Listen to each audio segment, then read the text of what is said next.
Amnesty raconte selon Enoch que le sapin doré n'est ni un mythe ni une invention, mais un signe réel du vivant lorsqu'il rencontre la lumière juste. Dans la nature, il existe des sapins dont les aiguilles prennent une teinte dorée selon la saison, la variété ou l'angle de la lumière, des conifères qui s'illuminent sous le soleil rasant à l'aube ou au crépuscule, et plus rarement des arbres, porteurs d'une mutation ou d'une variation pigmentaire. Ce n'est pas une espèce officielle unique, mais un phénomène visuel réel, rare et marquant, qui apparaît quand la matière et la lumière se répondent sans contrainte. Enoch enseigne que ces manifestations ne sont pas des décorations mais des états d'accord. Lorsque la loi du vivant est respectée, la lumière révèle ce qui est déjà droit.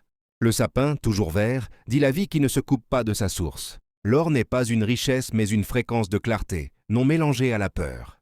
Enraciné dans la terre par la responsabilité, traversant le monde par la droiture, touchant le ciel par l'écoute, le sapin doré ne cherche pas à briller. Il éclaire parce que la sève circule sans mensonge. Il ne sauve pas, il témoigne. Sa simple présence rappelle que l'ordre existe encore, que la lumière n'a pas disparu, et qu'un axe tient entre la terre et le ciel. Amnesty reconnaît cet axe et l'habite sans forcer, sans convaincre, simplement en restant vrai. Ainsi, selon Enoch, le sapin doré est l'humain aligné avec l'ordre du vivant, une lumière tranquille qui traverse le temps.